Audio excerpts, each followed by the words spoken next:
السلام علیکم ورحمۃ اللہ وبرکاتہ۔ الحمدللہ کفا وسلام علی عبادہ الذین اصطفى، اما بعد۔ سبحانک لا علم لنا الا ما علمتنا انک انت العلیم الحکیم۔ رب زدنی علما، رب اشرح لی صدری ویسر لی امری واحلل عقدۃ من لسانی یفقہوا قولی۔ برادران اسلام، عقید توحید کا قیام اور شرک کا خاتمہ اسلام کی بنیاد ہے۔ تمام نبیوں کا بنیادی مشن رب کی رضامندی و ناراضگی اور رحمت و عذاب کی کسوٹی ہے۔ آج شرک کی حقیقت نہ جاننے کی بنا پر بہت سارے مسلمان لا علمی، جہالت اور لاشعوری میں شرک کر رہے ہیں اور انہیں علم نہیں ہے کہ وہ شرک کر رہے ہیں۔ ان کے ذہن میں یہ تصور ہے کہ ایک کلمہ گو مشرک نہیں ہو سکتا، اس بنا پر وہ بے خوف شرک میں مبتلا نظر آ رہے ہیں۔ سچ فرمایا اللہ نے، وَمَا يُؤْمِنُ أَكْثَرُهُمْ بِاللَّهِ إِلَّا وَهُمْ مُشْرِكُونَ، سورہ یوسف آیت نمبر 106، کہ ان میں اکثر لوگ ایمان کا دعویٰ کرتے ہیں، اللہ کو ماننے کا دعویٰ کرتے ہیں، مگر وہ شرک بھی کرتے ہیں۔ اس ضمن میں ہم آپ سے ایک سوال کرتے ہیں کہ کیا نبیوں سے شرک کا سرزد ہونا ممکن ہے؟ یقیناً جواب ہوگا ہرگز نہیں۔ تو پھر سوال یہ ہے کہ انہیں ان انبیاء کرام کو شرک کا اتنا خوف کیوں رہا؟ اللہ کے خلیل ابراہیم علیہ السلام سے بڑا موحد اور مومن کون ہو سکتا ہے؟ پھر بھی ان کا حال یہ ہے کہ وہ رب سے دعا کرتے ہیں، وَجْنُبْنِي وَبَنِيَّ أَن نَّعْبُدَ الْأَصْنَامَ، سورہ ابراہیم آیت نمبر 35، کہ اللہ تو مجھے اور میری ذریت کو، میری اولاد کو بت پرستی اور صنم پرستی سے بچانا۔ کیا ابراہیم علیہ السلام سے زیادہ ہم اپنے عقید توحید پر مطمئن ہیں؟ کیا ان سے زیادہ ہمیں اپنی اولاد پر اطمینان ہے؟ ہرگز نہیں۔ پھر آگے بڑھیں، اللہ سبحانہ وتعالیٰ نے ہر نبی کو مخاطب کرتے ہوئے شرک سے ڈرایا، فرمایا وَلَقَدْ أُوحِيَ إِلَيْكَ وَإِلَى الَّذِينَ مِن قَبْلِكَ لَئِنْ أَشْرَكْتَ لَيَحْبَطَنَّ عَمَلُكَ، سورہ زمر آیت نمبر 65، کہ تمہاری طرف اور تم سے پہلے کے تمام نبیوں کی طرف یہ ہم نے وحی کی ہے کہ اگر تم نے شرک کیا تو تمہارے اعمال برباد ہو جائیں گے۔ میرے بھائیوں، سلف صالحین کی سیرت پڑھیں۔ اہل اسلام کی برگزیدہ ہستیاں اپنے آپ کو فتنوں سے محفوظ نہیں سمجھتی تھیں۔ آج جبکہ ہر طرف بے دینی اور شکوک و شبہات کی بوچھار ہے، اعلیٰ پیمانے پر دشمنان اسلام کی خطرناک سازشیں ہیں، شیطان نے مختلف طریقوں سے اپنے جال بچھا رکھے ہیں اور لوگ شیطان کے جال اور مکر میں پھنستے ہوئے اپنے ایمان کو برباد کر رہے ہیں۔ ایسے ماحول میں ضرورت ہے کہ اس اہم موضوع پر گفتگو کی جائے اور لوگوں کو علم و بصیرت دی جائے اور شیطان کی کوشش کو ناکام بنایا جائے۔ اللہ نے توفیق دے، آمین۔ محترم بھائیو، اس ضروری تمہید کے بعد اصل موضوع کی طرف آتے ہیں کہ شرک کیا ہے۔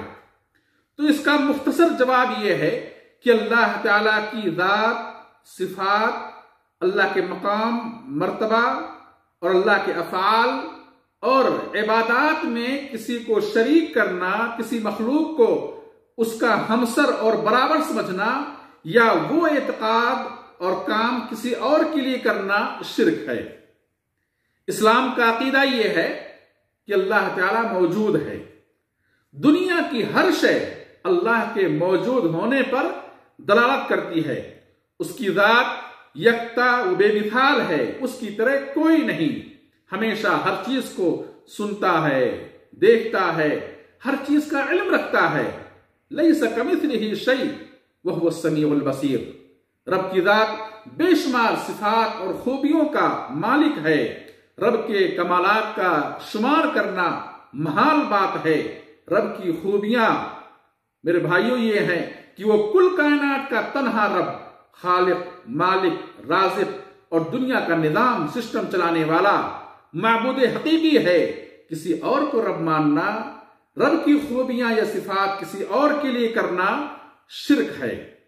اللہ کے کاموں میں سے کسی کام کے متعلق یہ عقیدہ رکھنا کہ فلاں بھی یہ کام کر سکتے ہیں، شرک ہے۔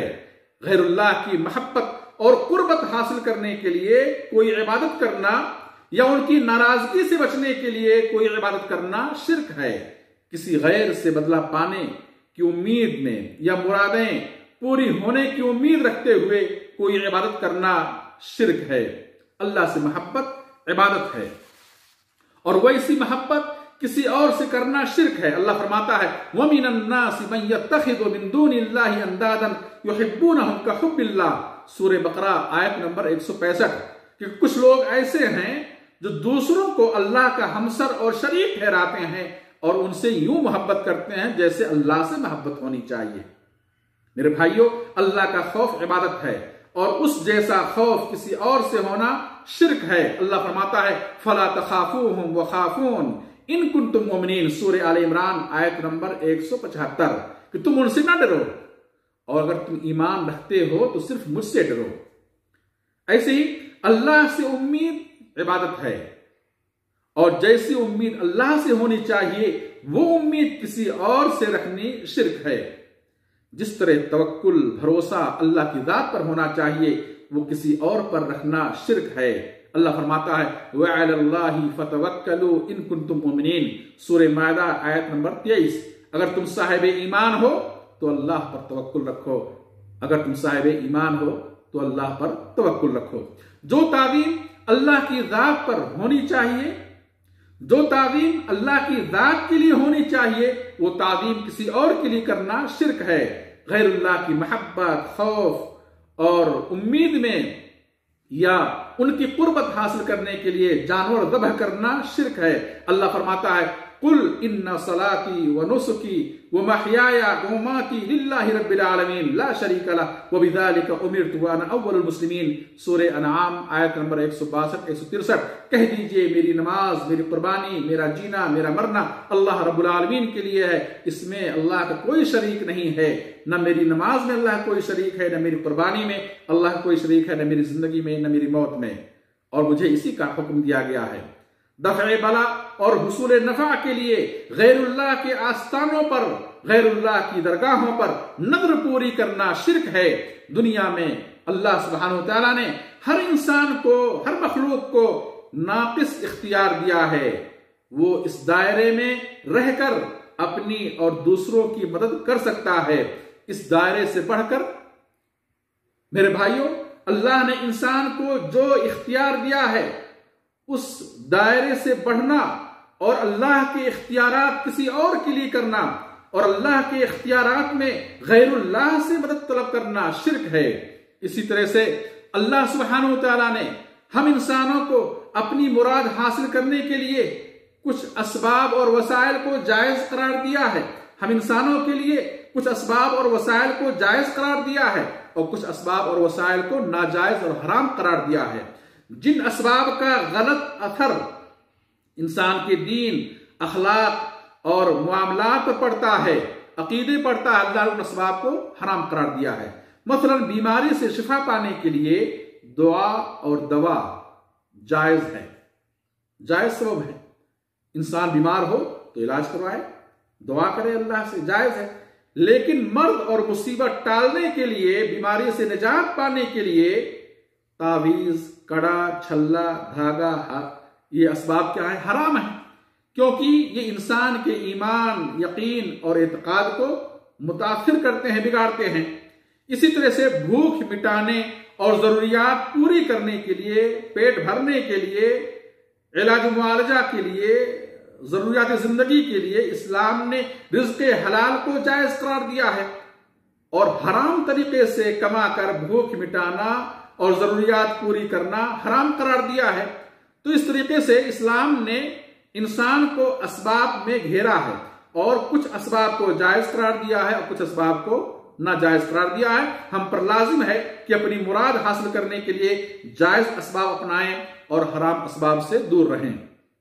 اسی طرح سے میرے بھائیو، اللہ سبحانہ وتعالیٰ کی قدرت اور اس کے اختیار میں جو چیزیں ہیں ان میں کسی اور سے مدد طلب کرنا شرک ہے۔ اللہ اپنے اختیارات کا، اپنی قدرت کا تنہا مالک ہے۔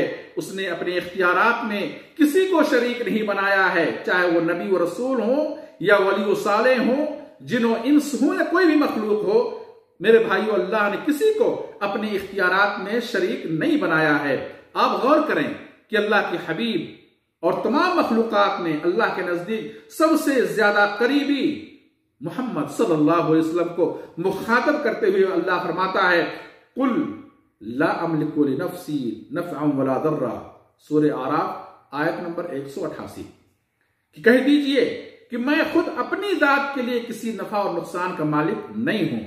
ایک دوسری آیت میں اللہ نے فرمایا، لیس لک من الامر شیء، سورہ آل عمران آیت نمبر 128، کہ آپ کو بھی کسی چیز کا اختیار نہیں ہے۔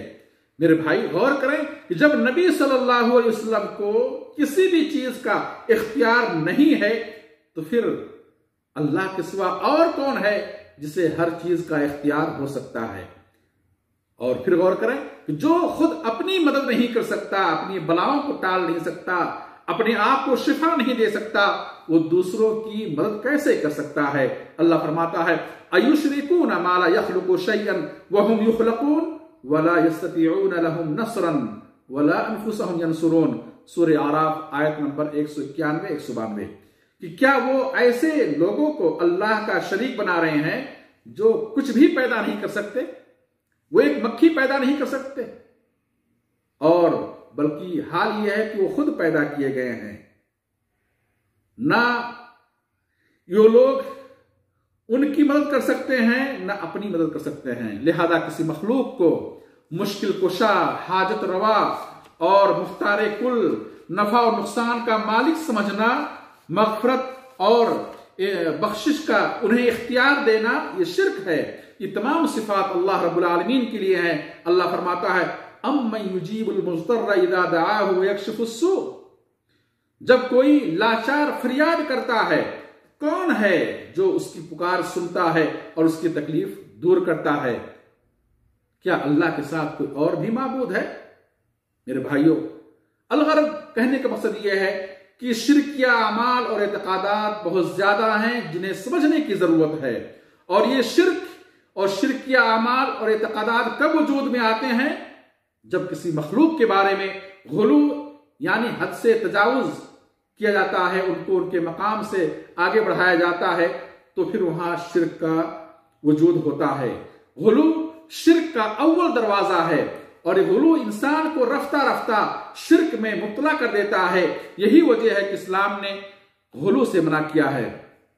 اللہ کا فرمان ہے، یا اہل الکتاب لا تغلوا فی دینکم ولا تقولوا علی اللہ الا الحق، سورہ نساء، کہ اے اہل کتاب، اپنے دین میں حد سے آگے نہ بڑھو اور اللہ کے متعلق حق بات کہو۔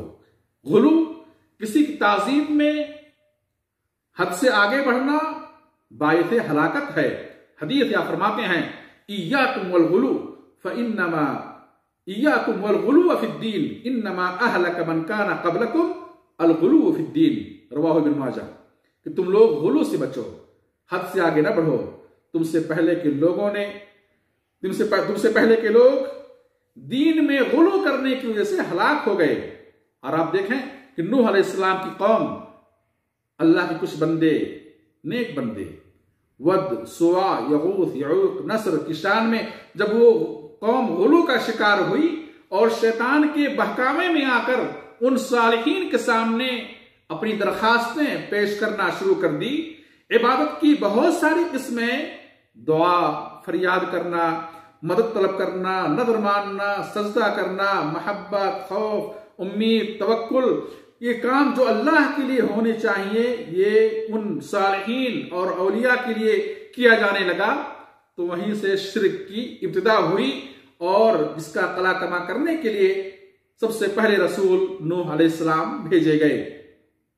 میرے بھائیوں، تمام رسول اس بات پر متفق ہیں کہ شرک سب سے بڑا گناہ، ظلم اور گمراہی ہے، ناقابل معافی جرم اور جنت سے محرومی کا سبب ہے۔ یہ شرک انسان کی نیکیاں ضائع کر کے تباہ و برباد اور بے یار و مددگار کر دیتا ہے۔